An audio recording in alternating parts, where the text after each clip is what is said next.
বারবার মেসিকে সরি বলতাম, ভয় পেতাম যেন তিনি রেগে না যায়, এমনটাই মন্তব্য করেছেন ব্রাজিলের কিংবদন্তি মিডফিল্ডার ক্যাসেমিরো। তিনি ভালো করেই জানতেন মেসিকে রাগালে বিপদ হবে, মেসি খেপে গেলে আরো ভয়ঙ্কর হবে তার পারফরমেন্স। তাই সবসময় ট্যাকেল করেই সাথে সাথে সরি বলে নিতেন ক্যাসেমিরো।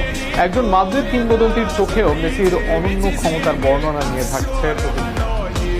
ফুটবল ইতিহাসের অন্যতম সেরা খেলোয়াড় লিওনেল মেসির বিপক্ষে খেলতে গিয়ে প্রতিপক্ষ ডিফেন্ডার বা মিডফিল্ডারদের কতটা সতর্ক থাকতে হতো তার নতুন এক উদাহরণ তুলে ধরলেন ব্রাজিলিয়ান মিডফিল্ডার ক্যাসেমিরো।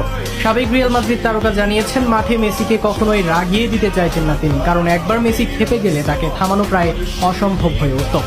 সম্প্রতি এক সাক্ষাৎকারে ম্যানচেস্টার ইউনাইটেডের এই অভিজ্ঞ মিডফিল্ডার বলেন, প্রতিবার আমরা যখন একে অপরের মুখোমুখি হতাম আমি খুব বেশি কথা বলতাম না বা অতিরিক্ত চাপ দিতাম না, কারণ আমি চাইতাম না মেসি রেগে যাক। হাসতে হাসতেই ক্যাসিমেরো আরো বলেন, আমি ট্যাকল করার পর সঙ্গে সঙ্গে বলতাম সরি, কারণ তাকে থামানো অসম্ভব।